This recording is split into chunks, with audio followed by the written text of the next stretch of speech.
Hey everyone, welcome to Tathastu ICS. I hope you all are good. आज है 31 जुलाई और आज का डेली न्यूज एनालिसिस हम शुरू करते हैं। ये कुछ ब्रॉड टॉपिक्स हैं जिन्हें हम कवर करेंगे। Number one, academic ethics crisis in India. India में किस तरीके से जो पढ़ाई लिखाई को लेके जो एक क्राइसिस आ रहा है जिसमें एथिकल फैक्टर जो होना चाहिए वो मिसिंग है, उसके बारे में बात की जाएगी। इंडिया ऑस्ट्रेलिया स्ट्रेटेजिक रिलेशंस, उसके बारे में बात की जाएगी।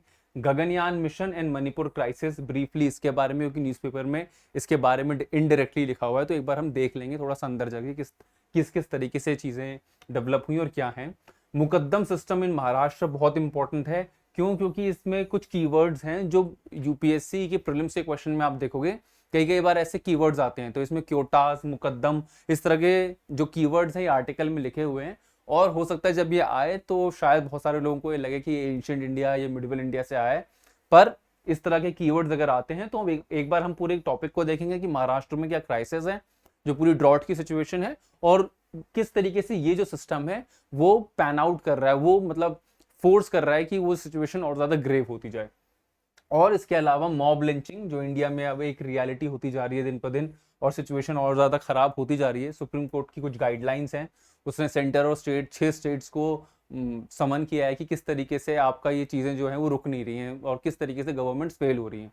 तो इस पूरी ये सारे टॉपिक्स हैं जिनके बारे में हम बात करेंगे। एक एक करके शुरू करते हैं और हमेशा की तरह फ्रंट पेज के साथ शुरू करते हैं। फ्रंट पेज आपको कुछ ऐसा दिख रहा है जहाँ अकेडमिक क्राइसिस ये बात हो रखी है। ब्रॉडली जो आज न्यूज़ कवर हुई है वो ये है कि जो इंडिया अलायंस बना है अपोजिशन 26 अपोजिशन पार्टीज के साथ, उनमें से कुछ जो नेता लोग हैं, जो मेंबर ऑफ पार्लियामेंट है, वो मणिपुर गए हैं। और मणिपुर जाने के बाद उन्होंने ये ऑब्जर्वेशन दिया है कि मणिपुर की जो क्राइसिस है it can lead to some national security issues for for the whole country. ठीक, हमारे लिए पॉलिटिकल न्यूज इंपॉर्टेंट नहीं है, लेकिन इससे पहले भी मैं एक बार मणिपुर का इशू अलग से कवर कर चुका हूँ। 10 से 12 मिनट की वीडियो, आप चैनल पर जाओगे तो डिटेल में उसको कवर कर रखा है, बट फिर भी एक ब्रीफ रिकैप दे देता हूं कि है क्या मणिपुर का पूरा इशू। एक्चुअली जब भी हम अपना मेंस का आंसर लिख रहे हैं और जब भी आप किसी टॉपिक को पढ़ या समझ रहे हो, तो हमेशा कोशिश करना कि उस टॉपिक के, पहली बात तो ये कि हमेशा उसके डायमेंशंस अलग अलग होते हैं, उसके अलग अलग रूट कॉजेज होते हैं, उसके कॉन्सिक्वेंसेज जो होते हैं वो भी अलग अलग डायरेक्शंस में जाते हैं। तो आप जब कोई भी चीज पढ़ या समझ रहे हो तो उस तरीके से पढ़ना है कि उसके जो रीजंस है मल्टी डायमेंशनल वो क्या है, और जो कॉन्सिक्वेंसेज है मल्टी डायमेंशनल वो क्या है। ठीक, और क्योंकि आपको अपने आंसर्स में जिस तरीके से आपको ज्यादा से ज्यादा मार्क्स मिल सकते हैं वो इसी तरीके से लिख के मिल सकते हैं। ठीक है, तो ब्रॉडली इसके बारे में ये एक कॉन्सेप्ट था जो हमने लास्ट वो जो 10-12 मिनट की मणिपुर कॉन्फ्लिक्ट की वीडियो है उसमें बात की थी। अगर मैं एक ब्रीफ ओवरव्यू दूं कि सबसे पहली बात, ये जो पूरा क्राइसिस मणिपुर में हुआ है वो क्यों हुआ, वो 3 डायमेंशंस पे बेस्ड है। पहला तो एक हिस्टोरिकल और कल्चरल जो सिग्निफिकेंस है, जो हिस्टोरिकल कल्चरल रियलिटी है मणिपुर की, कि उसमें 2 कम्युनिटीज हैं, एक कुकीज हैं, दूसरी मेतीज हैं। मेतीज जो हैं वो छोटे एरिया पे 10% पॉपुलेशन एरिया पे रहती है और बाकी 90% हिली एरियाज पे कुकीज रहते हैं। ठीक, और इनके बीच में हमेशा एक लड़ाई और एक एथनिक कॉन्फ्लिक्ट चलता रहता है। एक तो कल्चरल वजह ये हो गई। दूसरी वजह यह है कि 2013 में, आज से 10 साल पहले, मणिपुर के हाईकोर्ट ने यह बोला था कि ये जो मेती कम्युनिटी सिर्फ 10% के इलाके में सिमटी हुई है, इनको भी ये आज़ादी होनी चाहिए कि वो कुकी लैंड, जो हिली एरिया है, जो 90% तक फैला हुआ है, जो पहाड़ी और गांव का एरिया माना जाता है, तो वहां पे भी इन लोगों को जाने दिया जाए। जिसका विरोध कुकीज ने किया कि ये लोग तो मणिपुर के मतलब कैपिटल के आसपास रहते हैं, मेतीज जो हैं, तो उनको क्यों ये सब सुविधा मिल रही है, क्यों उनको ये एससी कैटेगरी का स्टेटस मिल रहा है।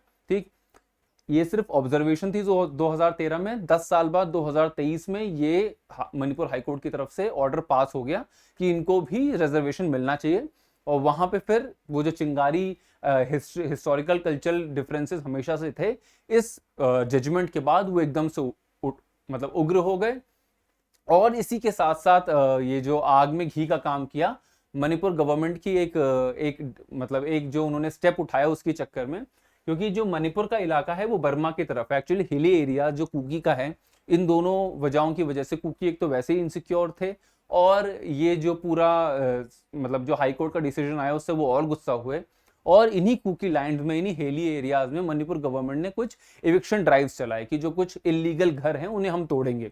उस घर को तोड़ने का उन्होंने, या उस मतलब ये सेटलमेंट्स को तोड़ने का उन्होंने रीजन ये दिया कि ये जो मणिपुर का इलाका है ना, ये म्यांमार के साथ बहुत बड़ी बाउंड्री शेयर करता है, और ओपीएम की जो पूरी दुनिया में सप्लाई होती है वो ये ट्रायंगल, ओपीएम का ये triangle Myanmar, Laos and Thailand, इससे होती है पूरी सप्लाई जो होती है। तो ये इसे गोल्डन ट्रायंगल माना जाता है। और अब जो पहले मणिपुर जो एक कंज्यूमर हुआ करता था इस ओपीएम का, वो धीरे धीरे यहाँ से चीजें जाके इधर सेटल हो रही हैं और ये अब धीरे धीरे प्रोड्यूसर बन रहा है। तो गवर्नमेंट ने इस नाम पे, इस बात पे इन चीजों को तोड़ा, बट वही कल्चरल और हिस्टोरिकल डिफरेंसेस, सुप्रीम कोर्ट की ये रूलिंग और गवर्नमेंट की इस इविक्शन ड्राइव ने पूरा एक मतलब ये सारी चीजें इकट्ठा हुई, और अब रिजल्ट ये है कि पिछले 3-3.5 महीनों से मणिपुर में जो हालात हैं वो हम सभी देख रहे हैं। ठीक, तो ये एक ब्रीफ ओवरव्यू था कि किस तरीके से मणिपुर में क्या हो रहा है। वो पॉलिटिकल न्यूज आपके लिए इंपॉर्टेंट नहीं थी, पर हाँ ये कॉन्सेप्ट और ये क्या क्या किस वजह से हुआ ये इंपॉर्टेंट था। आगे बढ़ते हैं। अगला इंपॉर्टेंट आर्टिकल है a crisis of academic ethics in India. India में जो एकेडमिक्स जिस तरीके से उठना चाहिए या जिस तरीके से ये शिक्षा पे ध्यान देना चाहिए, उसमें कई सारे लूप होल्स हैं। इस आर्टिकल में उसके बारे में बात की गई है। इन्होंने बहुत अच्छी तरीके से लिखा है कि किस तरीके से आज के टाइम पे पूरी दुनिया इंडिया को बहुत रिस्पेक्ट की नज़रों से देख रही है, और वो चाहती है कि इस 21st सेंचुरी में इंडिया लीड करे।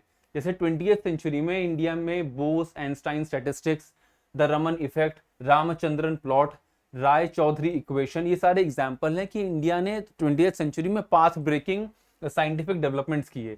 लेकिन आज के टाइम पे ये चीज़ें थोड़ी सी मुश्किल लग रही हैं। क्यों? क्योंकि ये जो स्टेप अप करने को इंडिया को बोला तो जा रहा है, पर यहाँ पे एक बहुत बड़ा ऑब्स्टिकल है। वो ऑब्स्टिकल है the wide spread tolerance of unethical academic practices in India. कि इंडिया में जो एकेडमिक प्रैक्टिसेस हैं वो अनएथिकल हैं, और उन अनएथिकल प्रैक्टिसेस के बावजूद लोग उसे जानते हुए भी टाल रहे हैं, अवॉइड कर रहे हैं कि हाँ ठीक है जो है वो है।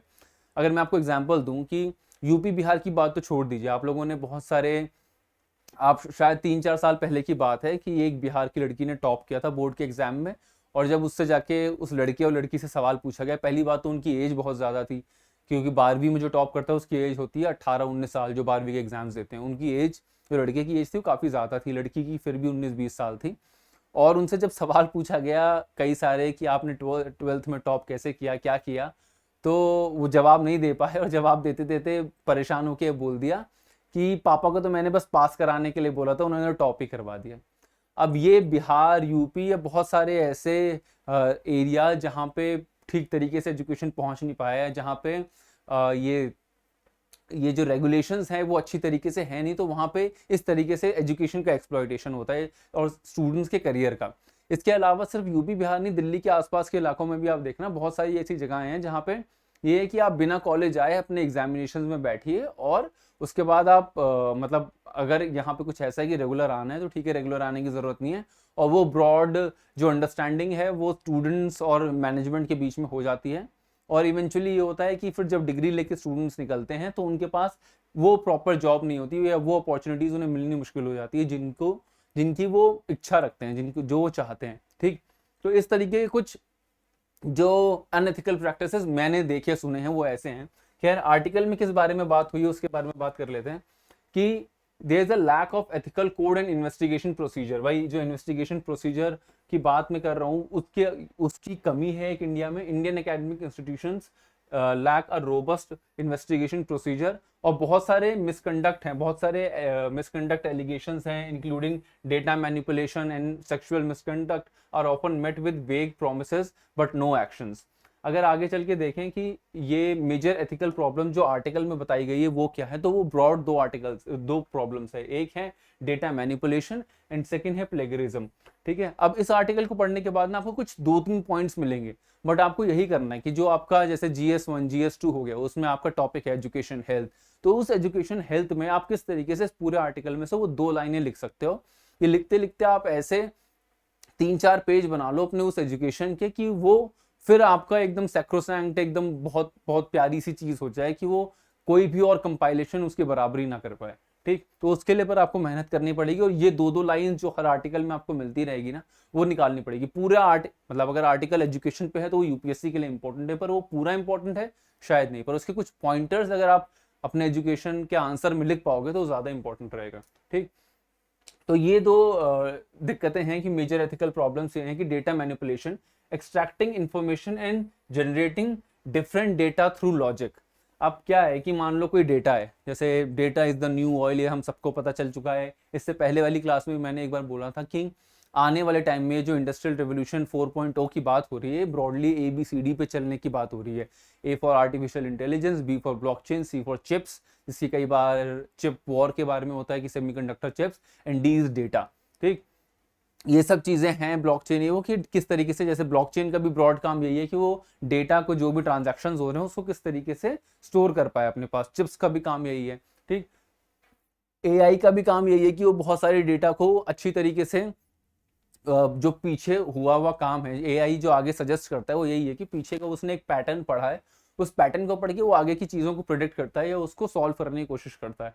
ठीक, तो सारी चीजें टिकी डेटा के ऊपर है, और उस डेटा का मैनिपुलेशन अगर होता है तो इंडिया में ये एक रियलिटी है कि मान लो ये एक डेटा है एक, ठीक, और इसका कोई ये मतलब निकलना चाहिए कि किसी गांव में गए हैं और वहां पे ऐसी ऐसी दिक्कतें हैं, तो उसके रीजंस ये हैं, बट जानबूझ के अपनी रिपोर्ट को ठीक रखने के लिए या सच्चाई पे पर्दा डालने के लिए उसकी रिपोर्ट बना दी कुछ और, कि यहाँ पे तो पानी आ ही नहीं सकता इस गांव में, या यहाँ पे XYZ नेचुरल दिक्कतें हैं, तो ये वजह है कि यहाँ पे कुछ हो नहीं सकता है। ठीक है, तो इवेंचुअली डेटा को किस तरीके से मोल्ड किया जाए, डेटा मैनिपुलेशन की बात की गई। Second is plagiarism.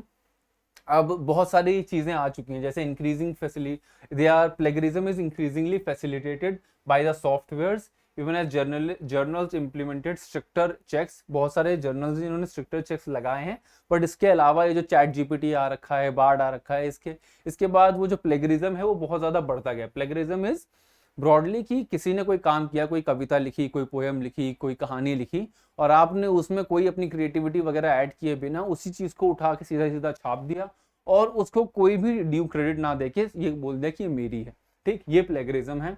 Fraudulent representation of others work as one's own, इसे प्लेगरिज्म कहा जाता है। ठीक है, perpetrators are often avoid responsibility and shift blame to students। ये जो ब्रॉड प्लेगरिज्म की बात है, इसमें ये कहा जा रहा है कि स्टूडेंट्स जो हैं वो, जैसे एक बार बीच में आपने ये देखा होगा कि हाई कोर्ट का ये डिसीजन आया था कि जो लाइब्रेरी की बुक्स हैं, जो कई बुक्स जो हैं बहुत महंगी, जब मैं अपने कॉलेज में पढ़ता था तो वहाँ एक बुक थी लगभग 15-20 हज़ार के आसपास की थी, लेकिन तब हम लोगों ने उसकी फोटो कॉपीज करवा के उसे एकदम सस्ते में 500-700 रुपये में वो बुक हमें मिल गई। और उसके बाद बहुत बार ये सारी बातें हुई कि क्या स्टूडेंट्स को ये आज़ादी होनी चाहिए कि वो उन बुक्स का फोटो कॉपी निकलवा ले जो इतनी महंगी हैं। इवेंचुअली रूलिंग ये आई कि हाँ, पढ़ाई, राइट टू एजुकेशन में ये आता है और स्टूडेंट्स को ये आज़ादी होनी चाहिए। लेकिन इसके बावजूद ये जो प्लेगरिज्म और डेटा मैनिपुलेशन है, ये जो 20th सेंचुरी में हमने हासिल किया था, इस आर्टिकल में लिखा हुआ है, चाहे वो रमन इफेक्ट है, जो भी चीजें हो, वो आगे हासिल करना बहुत मुश्किल है। क्यों? क्योंकि जो हमारा यंग टैलेंट है ना, इसके कॉन्सिक्वेंसेज ये हैं कि जो हमारा यंग टैलेंट है वो इन एथिकल प्रॉब्लम को इग्नोर करके ग्रीनर पैस्चर्स की तरफ जाएगा, जो बाहर की देश हैं जो अच्छा चीजें प्रोवाइड कर रहे हैं उनकी तरफ जाएगा। इन दोनों चीजों के अलावा एक और बड़ी इंपॉर्टेंट, वही जो मैंने आपको शुरुआत में बोला था, चीटिंग अमंग स्टूडेंट्स, कि बहुत से प्रिविलेज इंस्टीट्यूशंस में भी ये चीटिंग होती है।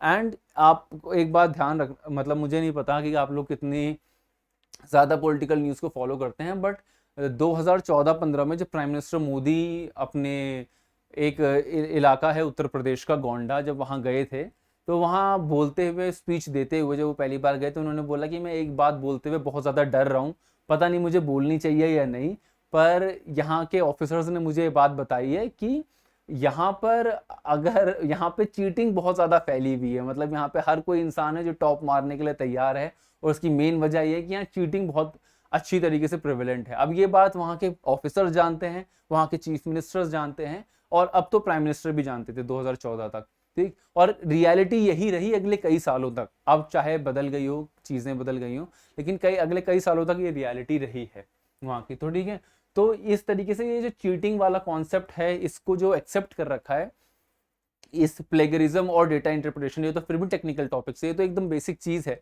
इसके अलावा जो हमारे इस आर्टिकल में लिखा नहीं है, बट जो बार बार पेपर लीक होते हैं, इवेंचुअली वो भी तो किस तरीके से स्टूडेंट्स का मोरल डाउन करते हैं कि वो जो 8-8, 10-10 घंटे कई दिनों तक पढ़ते हैं, उसके बाद कई जगहों पे पेपर लीक हो जाता है। तो वो भी एक एथिकल मिसकंडक्ट ही है, वो भी एक एथिकल लूपहोल ही है। ठीक। और इस इन सब चीजों की वजह से होगा क्या कि जो टैलेंटेड यंग रिसर्चर्स हैं हमारे, they will choose more ethical and freer opportunities abroad. India's future as a research power house compromised just as the country is seen as an emerging power।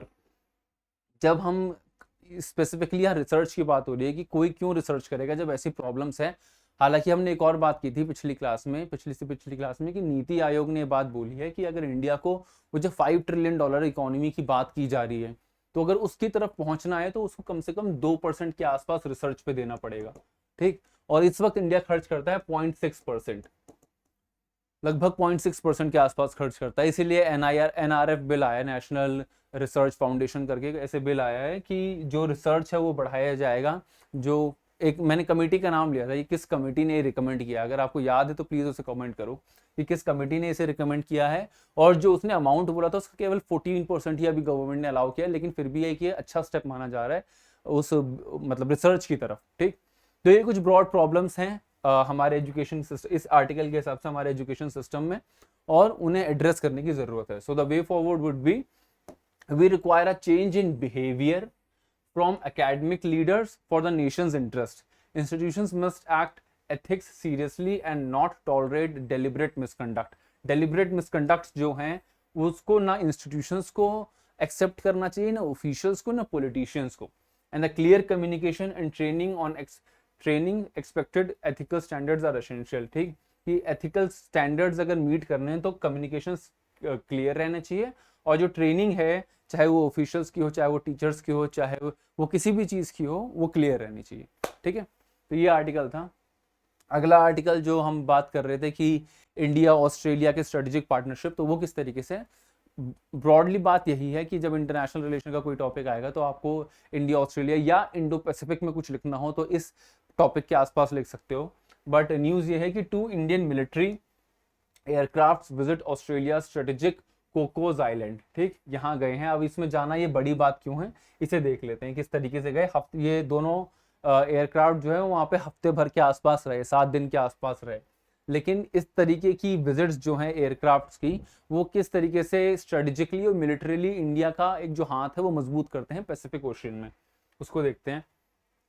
पहली बात है, कोकोस आइलैंड इंपॉर्टेंट क्यों है? क्योंकि इसकी location बहुत ज्यादा strategic है। इंडोनेशिया से 163 किलोमीटर, म्यांमार से 45 और इंडिया के बहुत सारे इलाकों से 1255, 1200, वाइजैक से, चेन्नई से लगभग 1200 किलोमीटर के आसपास।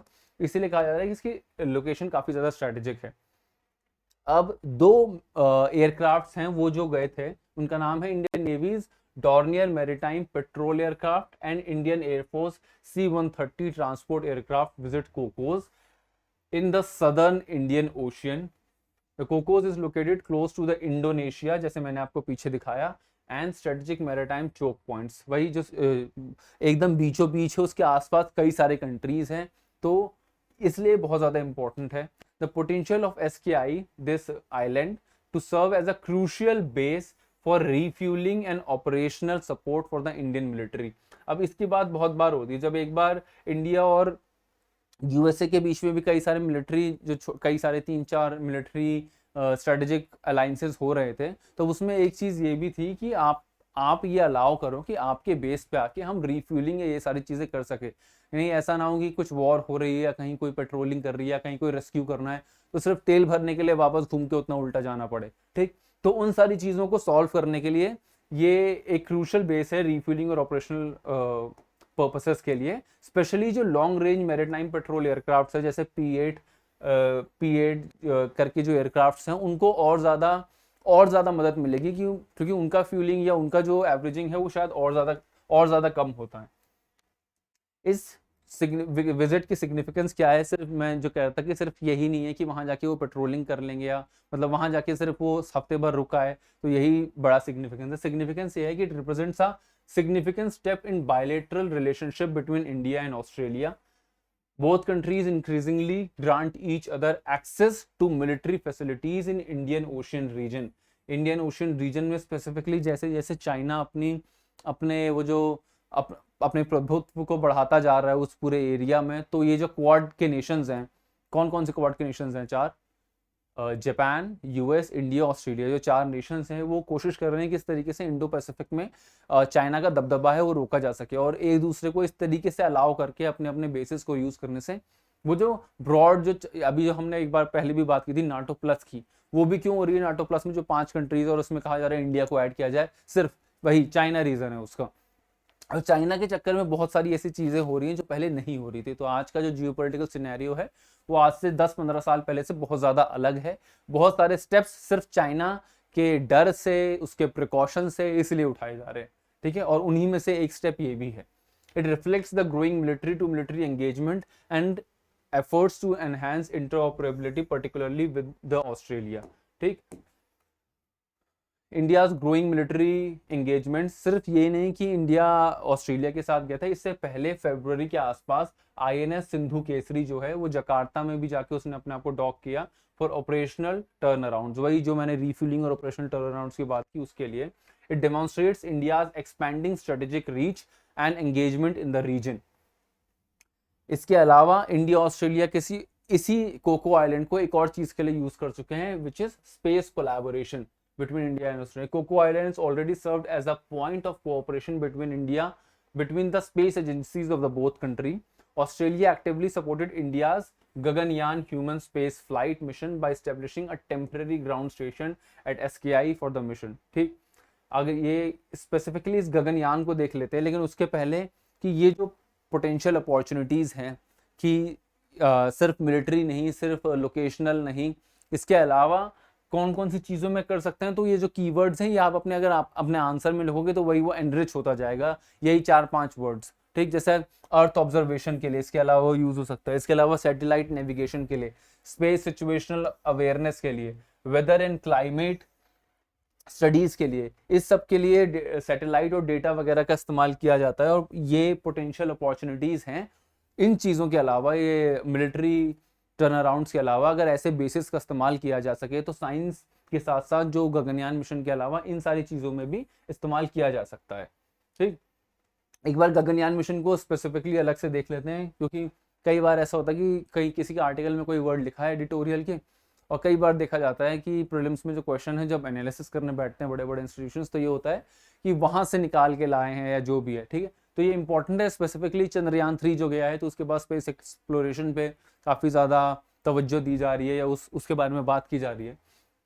तो India first manned flight to space. अच्छा, इसके अलावा कितने कंट्रीज जा चुके हैं ऑलरेडी स्पेस, ये मैन्ड फ्लाइट जो है स्पेस में गई हैं? 3। इंडिया के अलावा कौन कौन सी हैं वो? रशिया, यूएस एंड चाइना, ठीक है। रशिया, यूएस एंड चाइना गए हैं। The project was first approved by prime minister Narendra Modi on 15 अगस्त 2018। वो अभी कुछ दिन में 15 दिन में वापस 15 अगस्त आने वाला है, लगभग 5 साल हो जाएंगे इस अनाउंसमेंट किए हुए। एंड इट विल सेंड, बात ये थी कि वो 7 दिनों के आसपास के लिए 2022 तक गगनयान मिशन के थ्रू स्पेस में लोगों को भेजेगा। स्पेसिफिकली 4 लोग सेलेक्ट भी हुए हैं जो इंडियन एयरफोर्स की तरफ से गगनयान मिशन में जाएंगे। ISRO hopes to develop its biggest rocket GSLV Mark 3 for this project. इसके अलावा it would be one of the cheapest manned space flights in the world with the estimated cost of not more than 10,000 crores। और यहाँ पे जो space जो astronauts जाएंगे space में उनको बोला जाएगा व्योमोनॉट्स, व्योमनॉट्स, ठीक। व्योम मतलब संस्कृत का एक शब्द है जिसका मतलब होता है स्पेस। अब अलग अलग कंट्रीज इसके हिसाब से रखते हैं। जैसे अगर मैं आपसे पूछूं कि पहला कॉस्मोनॉट कौन है, जैसे ऑस्ट्रेलिया अमेरिका बोलता है एस्ट्रोनॉट, हम बोलेंगे व्योमनॉट्स, ये रशिया बोलता है कॉस्मोनॉट्स, ठीक। तो आप पहला बताओगे दुनिया का पहला कॉस्मोनॉट कौन है, ठीक, रशियन एस्ट्रोनॉट कौन है, इस तरीके से समझ लो। तो ये था ब्रॉडली गगनयान मिशन के बारे में। और इसके अलावा मैंने आपको बता ही दिया कि इंडिया चौथा कंट्री होगा, जो 3 है या जो 3 है रशिया, यूएस एंड चाइना है, ठीक। Next article, next important article, वही जो मैं बात कर रहा था कि इंपॉर्टेंट वर्ड्स, कुछ ऐसे इंपॉर्टेंट वर्ड्स हैं जो इन आर्टिकल्स में आते रहते हैं और महाराष्ट्र की एक रियलिटी है। अगर आप लोगों ने कुरुक्षेत्र वाला एक मैगजीन हम लोगों ने कवर किया था, प्लेलिस्ट में आपको मिल जाएगा कि water conservation for a secure nation. तो उसकी बात करते हुए हम ये बात कर रहे थे कि किस तरीके से मतलब ऐसा हो सकता है कि आगे आने वाले टाइम में, क्योंकि स्टेट्स तो लड़ते ही रहते हैं कई सारी पानी के शेयरिंग को लेके, वाटर शेयरिंग को लेके इंडिया के बहुत सारे स्टेट्स बहुत टाइम से लड़ रहे हैं, साउथ इंडिया के या इस तरफ दिल्ली, हरियाणा या बहुत सारे ऐसे स्टेट्स हैं, ठीक। तो ये कहा जाता है कि अगला अगर कोई दिक्कत ऐसा आई या कोई ऐसी स्कैरसिटी आई जिसके लिए ह्यूमन सिविलाइजेशन सच में लड़ पड़ेगी एक दूसरे से, तो वो पानी हो सकता है, तो उसको बचाने की बहुत ज़्यादा ज़रूरत है। और इसीलिए वो जो हम पढ़ रहे थे पूरा वाटर कंजर्वेशन, उसमें एक जो अलग अलग इनिशिएटिव सिविल सोसाइटी के इनिशिएटिव्स के बारे में पढ़ाई हो रही थी, तो उसमें हमने बात की थी एक वो जो आमिर खान साहब का एक वो है पानी फाउंडेशन, जो उन्होंने अपनी एक्स वाइफ के साथ किरण राव जी के साथ शुरू किया है। तो पानी फाउंडेशन किस तरीके से मराठवाड़ा के पानी की दिक्कतों को सॉल्व करने की कोशिश कर रहा है, और ये आर्टिकल भी उसी से रिलेटेड है कि मराठवाड़ा में जो पॉलिटिकल जो पानी की दिक्कतें हैं वो किस तरीके से लोगों के लाइवलीहुड पे, उनकी डे टू डे जीने के तरीके पे इफेक्ट डाल रही है। ठीक, तो the bitter truths in Maharashtra sugar fields, हम सब जानते हैं कि महाराष्ट्र जो है वो बहुत ज्यादा पॉपुलर है अपनी शुगर कल्टीवेशन के लिए। तो the high court of Bombay has recently taken the suo motu cognizance of the exploitation of interstate workforce that migrates seasonally from drought affected and water scarce region of Marathwada to sugar belt region of western Maharashtra। ये suo motu cognizance लिया है अभी supreme court high court of Maharashtra ने, इसलिए और ज़्यादा important हो जाता है कि ऐसा क्यों हो रहा है कि मराठवाड़ा के रीजन से सीजनली जो इंट्रा स्टेट माइग्रेशन हो रहा है वो बार बार वो चीज़ें रुकने का नाम नहीं ले रही, और उसके जो कॉन्सिक्वेंसेज हैं वो बहुत ज़्यादा हैं इन लेबरर्स के ऊपर। Vulnerability of Marathwada rural labour, अब किस वजह से ये माइग्रेशन होता है? Prolonged drought conditions, repeated crop failure and acute employment, इसके अलावा डेट। ये जो चार चीजें हैं, पहली दूसरी, अब ब्रॉडली फार्मिंग के साथ ये तीन चार चीजें हैं जो हर जगह हैं ही। ठीक है, तो अगर एग्रीकल्चर से रिलेटेड कोई क्वेश्चन आता है तो आपको इसी तरीके से कनेक्ट करना है, आपको अलग अलग जाके हर टॉपिक को नहीं पढ़ना है। ये जो प्रॉब्लम्स है ये आपके एग्रीकल्चर की प्रॉब्लम्स में फिट हो जाएंगी। ठीक है, कुछ ना पढ़ा होने से ये बहुत अच्छा है। तो prolonged drought conditions, repeated crop failures, debt and acute employment force rural laborers to migrate seasonally। जो हाई कोर्ट ने सवाल पूछा उसका जवाब ये कि इस वजह से हो रहा है। and the calls for a longer term and comprehensive policy to address their vulnerability at both the source and destination। और इन प्रॉब्लम्स को जानते हुए इसीलिए बार बार ये बात हो रही है कि किस तरीके से कॉम्प्रिहेंसिवली एक लॉन्ग टर्म पॉलिसी बनाई जाए, जिससे बार बार जो एक ही स्टेट के अंदर माइग्रेशन हो रहा है, लोगों को अपना घर बार छोड़ना पड़ रहा है, वो ना हो। मतलब ये 2 बार हो गया क्या? ठीक है, और ये जो छोड़ना पड़ रहा है, एक तो ये माइग्रेशन का इशू है और उनका डेट का इशू है, अनएम्प्लॉयमेंट का इशू है, लेकिन जो एक सिस्टम है जिसके थ्रू इनको एम्प्लॉयमेंट मिलता है वो और ज्यादा एक्सप्लॉयटेटिव है। The exploitative mukaddam system in sugar cane industry, समझते हैं क्या है? Migrant workers recruited through the mukaddam labour contractor system. यहाँ पे क्या होता है कि लेबरर्स को कॉन्ट्रैक्ट पे रखा जाएगा, दिहाड़ी मजदूर जो होते हैं उस तरीके से, कितने दिन काम करो इतना पैसा मिलेगा। एंड द मुकद्दम सिस्टम सप्लाई कोयताज। ठीक, अब इन दोनों वर्ड्स को प्लीज आप अच्छी तरीके से अपने जहन दिमाग में बैठा लीजिए, क्योंकि पता नहीं क्यों लग रहा है कि ये फ्रेम्स में आ जाएगा, क्योंकि इस तरीके के शब्द आते रहते हैं कि आप इन वर्ड्स के बारे में बात कीजिए। तो मुकद्दम सप्लाई कोयताज labour couples to sugar factories ensuring a large volume of temporary cheap and efficient workforce. ठीक, अब इसमें क्या होता है सिस्टम में कि एक तो ठेके पे जो लोग अपना घर बार छोड़ के आए, उनको जो दिक्कतों का सामना करके वो नई जगह पे आए हैं वो तो है ही, साथ में यहाँ जो एम्प्लॉयमेंट मिल रहा है ना, वो जिस प्रोसेस के थ्रू मिल रहा है वो अपने आप में बहुत ज्यादा एक्सप्लॉयटेटिव है, विच इज मुकद्दम। ठीक, अब इसमें क्या होता है कि पूरा जो दोनों जोड़ा होता है, कपल होता है, मियाँ बीवी पति पत्नी दोनों, उनको कोयताज बोला जाता है और उन्हीं को सप्लाई किया जाता है एज अ लेबरर कि साथ जाकर काम करो। ठीक, और ये क्यों होता है? क्योंकि साथ में रहेंगे तो एक बार्गेनिंग चिप रहता है कि पैसों को कम करवा सकें किसी इस तरीके से, और साथ में रहेंगे तो जो कई बार होता है ना कि आपने देखा होगा कि किराए पे घर देंगे, फैमिली को देंगे। ठीक है, अब उसको फैमिली पे देने के कुछ अलग अलग रीजंस होते हैं कि एकदम से फैमिली उजड़ के भाग नहीं जाएगी कि बिना किराया दिए, या बहुत ज्यादा बदतमीजी नहीं करेंगे जिस तरीके से मतलब ये प्रिज्यूम किया जाता है कि कोई बैचलर कर सकता है। ठीक, सेम सिस्टम सेम जो मेथड है वो यहाँ पे भी ये वाली प्रिविलेज क्लास भी अप्लाई करती है कि एक फैमिली को दो जिससे कि वो साथ में काम करे, बहुत ज्यादा लाइन क्रॉस ना हो, क्योंकि फैमिली के लिए फैमिली बहुत ज्यादा इंपॉर्टेंट है, दृश्य में आप सभी लोगों ने देख ली होगी। और इसके अलावा वो टेम्परेरी चीप, क्योंकि उनके साथ बार्गेनिंग कर सकते हैं, तो टेम्परेरी चीप और एफिशिएंट वर्कफोर्स है। ठीक, the migrant co-workers heavily dependent on the मुकद्दम्स फॉर एम्प्लॉयमेंट, और वो एम्प्लॉयमेंट के लिए इसी सिस्टम पे बहुत ज्यादा डिपेंडेंट है। अब ये किस तरीके से माइग्रेंट वुमेन वर्कर्स की स्पेशली उनके साथ किस तरीके से इस सिस्टम के तहत ज्यादा अन्याय होता है। तो migrant women workers face strenuous works in the sugar cane harvesting leading to the health issues. मतलब लिटरली गायनोकोलॉजिकल इश्यूज होते हैं, और कई कई बार ऐसा इस आर्टिकल में लिखा हुआ है कि ऐसा भी बोला जाता है कि womens are forced to remove their uterus just because they can work efficiently in their fields, in the fields of these land holders, these जागीरदार्स, इनकी फील्ड में अच्छी तरीके से काम कर सकें। इसके लिए इस हद तक जा सकते हैं कि ये भी बोल रहे हैं कि you are supposed to remove your uterus. ठीक है। The violations of the right to education for children accompanying their parents of the field with insufficient alternative schooling। अब नेशनल एजुकेशन पॉलिसी में तो ये बात हो रही है कि हम किस तरीके से स्टूडेंट्स, ये जो बच्चे हैं उनको किस तरीके से उनकी एजुकेशन को अच्छी तरीके से प्रमोट कर पाएं।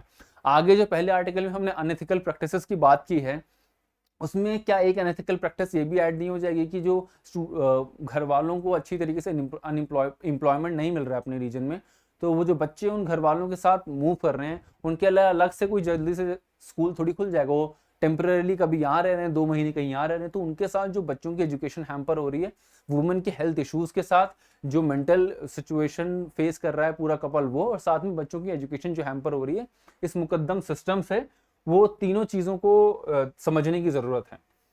और इसीलिए महाराष्ट्र गवर्नमेंट इसके लिए एक सोल्यूशन लेके आई थी।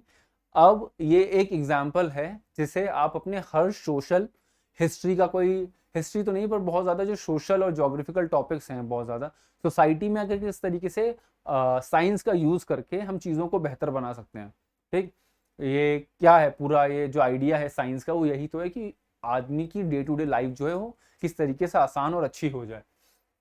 तो महाराष्ट्र गवर्नमेंट ने एक माइग्रेशन ट्रैकिंग सिस्टम बनाया था, MTS application, which was launched in 2022 to track seasonal migrants and ensure nutrition and child care services. ठीक, तो अगर कोई सजेशन देना हो, हालांकि सच सही बात यह है कि the MTS lacks comprehensive data on migrant families and employment status, wage structure and the entitlement coverage. Still मतलब ये इस पर्टिकुलर टॉपिक की बात की जाए तो एक जो सोल्यूशन इसमें दिया गया, उसने इस मुद्दे को एड्रेस करने के लिए जो सोल्यूशन दिया उसने ठीक तरीके से प्रॉब्लम को एड्रेस नहीं किया। लेकिन आपको अगर अपने आंसर में लिखना हो तो इस तरीके की बातें जरूर लिखना कि Maharashtra MTS Maharashtra tracking system जिस तरीके से है, तो उस तरीके से उसको और जो उसके लूप होल्स हैं उनको प्लग करके किस तरीके से ये जो साइंटिफिक इनोवेशन है इनका इस्तेमाल किया जा सकता है सोसाइटियल प्रॉब्लम्स को सॉल्व करने के लिए। ठीक है। इसके अलावा what are the interventions which are needed, which are expected कि ये इंटरवेंशंस किए जाएं। Focus on addressing the plight of migrant women workers, ensuring their health, safety, employment in sugar cane labour market. ये जो वुमेन की मतलब वो है अस्मिता है वो बरकरार रहे, उनका जो डिग्निटी है वो बरकरार रहे, उसके बारे में सोचने की जरूरत है, पहली चीज। दूसरी चीज, the state government collaboration with different ministries to formulate targeted interventions, कि वो वुमेन के लिए अलग से इंटरवेंशन हो, चाइल्ड के लिए अलग से इंटरवेंशन हो, and the creation of favourable legal environment to protect migrant workers right through strengthened labour administration. कि एक तो पहली बात तो लॉ की जानकारी किसी न किसी तरीके से, हालांकि हमारे देश में कोशिश हो रही है, लेकिन उन लेबरर्स तक भी पहुंच पाए कि उनके भी कुछ राइट्स हैं, वो बस बंधुआ मजदूर नहीं है वहां तक, और ऐसे लॉज इंटैक्ट हों कि अगर उनके साथ इस तरीके के जो सिस्टम्स हैं उनके साथ अगर एक्सप्लॉयटेशन हो रहा है तो वो इसके खिलाफ कोर्ट में जा सकें। ठीक है, तो लीगल रेमेडीज भी होनी चाहिए। इसके अलावा जो लास्ट आर्टिकल है, रैप ऑन द नकल्स, ये Supreme Court of India has tried to hold states and centre to account on the mob violence. अब सुप्रीम कोर्ट ऑफ इंडिया ने होम मिनिस्ट्री से और 6 अलग अलग स्टेट से जवाब मांगा है। ये जो पिछले 5 साल से मॉब वायलेंस हमने डायरेक्शन दिया था कि किस तरीके से इसे क्रब करो, उसके बावजूद ये क्यों नहीं रुक रहा है। ठीक, तो उसके बारे में तो एक बार वो गाइडलाइंस को देख लेते हैं, क्योंकि ये बर्निंग टॉपिक है, कई बार पूछा जा सकता है कि स्पेसिफिकली मेंस के क्वेश्चंस में कि किस तरीके से मॉब लिंचिंग इंडिया में कोई इफेक्ट कर रही है और उससे किस तरीके से निपटा जा सकता है। ठीक, तो supreme court reminded the government of their consistent failure in acting against lynching and mob violence targeting the Muslims and marginalised groups bye cow vigilantes. ये इस तरीके से आर्टिकल में लिखा हुआ है। अब वो रीजन कोई भी हो, काउ विजिलेंटिज्म हो या कोई और तरीका हो। ब्रॉडली इसी वजह से मॉब लिंचिंग हो रही है इंडिया में, ये भी सच है। लेकिन जो भी मॉब लिंचिंग हो उसके लिए गाइडलाइंस क्या है, तो एक तहसीन एस पूनावाला का केस है, Tehseen S Poonawalla versus Union of India, काफी इंपॉर्टेंट है। जिस तरीके से मैंने साइंस वाली बात की उस तरीके से अगर आप कोई इकोनॉमी का क्वेश्चन एड्रेस कर रहे हो या कोई ऐसा क्वेश्चन एड्रेस कर रहे हो या साइंस का ही कोई क्वेश्चन एड्रेस कर रहे हो और उसमें कोई अगर कोई जजमेंट आया, तो अगर आपने अपना GS2 का या पॉलिटी वाला एंगल डाल दिया तो आपको फायदा होगा। ठीक है, तो ये सारी चीजें मैं आपको टोकता बताता रहूंगा कि आपका माइंड उस तरीके से फंक्शन होने लगेगी कि किस तरीके से आपको इंटर रिलेट करना है। तो तहसीन पूनावाला केस जो है वर्सेस यूनियन ऑफ इंडिया, उसमें Supreme Court emphasised the state's sacrosanct duty to protect citizens and prevent vigilantism. ठीक, ये स्टेट की एकदम सैक्रोसैंक्ट ड्यूटी है कि वो विजिलेंटिज्म को खत्म करे और अपने सिटीजंस को प्रोटेक्ट करे, और ये करने के लिए सुप्रीम कोर्ट ने कुछ गाइडलाइंस दी हैं। ठीक, और यही गाइडलाइंस अगर आपसे आपके क्वेश्चन में पूछा जाएगा कि क्या किया जाए, तो बहुत ज्यादा पॉलिटिकल आंसर लिखने की वजह से या अपना कोई अलग से दिमाग लगाने की जगह सिर्फ इस जजमेंट का नाम दीजिए, Tehseen S Poonawalla versus Union of India में सुप्रीम कोर्ट की ये गाइडलाइंस है जो फॉलो होनी चाहिए, और सीधा सीधा ये गाइडलाइंस लिख दीजिए। क्या है वो guidelines? Appointment of a designated nodal officer at least superintendent of police rank to prevent mob violence and lynching. सबसे पहली बात ये कि एक डेजिग्नेटेड पुलिस ऑफिसर हो उस एरिया में, SP के रैंक का। Immediate lodging of an FIR if any lynching और mob violence incidents is reported. अगर कोई भी लिंचिंग या मॉब वायलेंस का इंसिडेंट आता है तो तुरंत FIR हो। Duty of station house officer to inform the nodal officer who should spare the victim's family from the further harassment. जैसे ही FIR लॉन्च हो तुरंत ही जिस थाने में FIR लॉन्च हो वहां के SHO ये अलग से जो डेजिग्नेटेड ऑफिसर है, डेजिग्नेटेड नोडल ऑफिसर, उन्हें ये इन्फॉर्म करें किस तरीके से इनकी फैमिलीज को और फर्दर हेरसमेंट से बचाया जाए। Personal monitoring of the crime investigation by nodal officer, कि वो नोडल ऑफिसर पर्सनली मॉनिटर करें पूरा क्राइम का investigation with the charge sheet filled with in the stipulated time period. ऐसा नहीं है कि हमने तरक्की की है, हम तरक्की करेंगे, चलता है, चला जा रहा है, चला जा रहा है। एक स्टिपुलेटेड टाइम पीरियड हो जिसके तहत ही सारा काम हो। ठीक, इसके अलावा implementation of a compensation scheme for victims of a prejudice motivated violence. जो इस वायलेंस से इफेक्ट हुआ है उसके लिए एक कंपनसेशन हो, जो भी मॉनेटरी कंपनसेशन दिया जा सके। Failure to comply with the courts direction by the police officer और the district administration officer considered as an act of deliberate negligence. अगर ऐसा है कि किसी वजह से पॉलिटिकल एफिलिएशंस की वजह से या पॉलिटिकल प्रेशर्स की वजह से या अपने किसी बायसनेस की वजह से पुलिस ऑफिसर्स या डिस्ट्रिक्ट ऑफिसर्स ये स्टेप्स नहीं उठा रहे हैं, तो उनके ऊपर they should be accountable as an act of deliberate negligence, कि उन्होंने जानबूझ के चीजों को नेग्लेक्ट किया, टाला है। State should take disciplinary actions against the officials who failed to prevent mob lynching despite their prior knowledge। अगर किसी को ऐसा लग रहा है कि किसी पर्टिकुलर जगह पे अगर ये है कि किसी ने इन्फॉर्म किया किसी पुलिस वालों को कि सर ये होने जा रहा है और उन्होंने बस टाल दिया कि वही अपनी बायसनेस या अपने आलस के चक्कर में, तो उनके ऊपर भी कार्रवाई होगी। ये ब्रॉड 7 गाइडलाइंस हैं। अब मैंने लास्ट बार भी आपको बोला था कि जब भी कोई एग्जाम्पल देना हो ना तो कोशिश करना है कि कोई इस तरीके का एग्जाम्पल दिया जाए, वही आप अपना आंसर एक एडवोकेट की तरह लिखना, जहां पे आप जज साहब को कन्विंस कर रहे हो कि ये इसलिए हो सकता है क्योंकि या तो कानून की किताब में लिखा हुआ है या पहले कोई जजमेंट आ चुका है जहां एक और जज ने ऐसी ऐसी बातें बोली हैं। उसी तरीके से जब आप ये गाइडलाइंस या कोई भी चीज कोई भी एग्जाम्पल दे रहे हो तो कोशिश करना कि इसका सोल्यूशन किसी और जगह पे हो, चाहे वो इंडिया के किसी डिस्ट्रिक्ट में किसी डिस्ट्रिक्ट मजिस्ट्रेट ने वो इम्प्लीमेंट किया हो या दुनिया भर के इतने सारे कंट्रीज है वहां पे किसी ने कोई अच्छा काम किया हो। ठीक है, तो तमिलनाडु का एग्जाम्पल यहाँ मॉब लिंचिंग के केस में दिया जा सकता है। Tamil Nadu historically with active secular and rational movements experiences rare incidents of mob violence. यहाँ पे अब वो जो आपका GS2 का टॉपिक है उसमें सिविल सोसाइटीज और ये सारी चीजें जो है वो आ सकती हैं। ठीक, dominant political representatives face civil societies outreach if such incidents occur. अगर तमिलनाडु में कोई ऐसा इंसिडेंट हो जाता है तो सिविल सोसाइटी वहाँ इतनी एक्टिव है कि उनको फिर उनकी जवाबदेही मांगी जाती है, उनको कहा जाता है कि आप जवाब दो कि ऐसा हुआ क्यों हमारे स्टेट में। Prevention of mob violence requires more than just judicial intervention. अगर जुडिशियल इंटरवेंशन से ही सारी चीजें हो रही होती तो काफी सारी चीजें काफी ज्यादा अच्छी हो जाती, या काफी सारी चीजें काफी ज्यादा बदल जाती, क्योंकि कोर्ट्स की कई सारे गाइडलाइंस है जो आते रहने पर इवेंचुअली हमें पता है कि हमारा सिस्टम लेजिस्लेचर, एग्जीक्यूटिव, जुडिशरी इस सिस्टम में बटा हुआ है, जिससे कि एक चेक्स एंड बैलेंसेस रहे। तो सुप्रीम कोर्ट या कोई भी कोर्ट बस गाइडलाइन दे सकती है। वो जुडिशियल एक्टिविज्म एक हद तक, मतलब किसी हद तक ही है कि वो जुडिशियल एक्टिविज्म आ सकता है। इसीलिए लोगों को, सिविल सोसाइटी को, और वो जो एग्जीक्यूटिव है और जो दूसरा वाला पार्ट है लेजिस्लेचर है, उनको साथ मिलके और साथ में सिविल सोसाइटी को आगे बढ़ के अपनी रिस्पॉन्सिबल सिटीजन की जिम्मेदारी को समझते हुए कोई स्टेप लेना चाहिए। ठीक है, तो ये ब्रॉड टॉपिक्स थे आज के, जिसे हमने खत्म कर लिया है। 6 के आसपास टॉपिक्स थे और हमने वो सारी चीजें कर ली है। आज का डेली न्यूज एनालिसिस इतना ही। मिलते हैं अगली क्लास में। Thank you very much.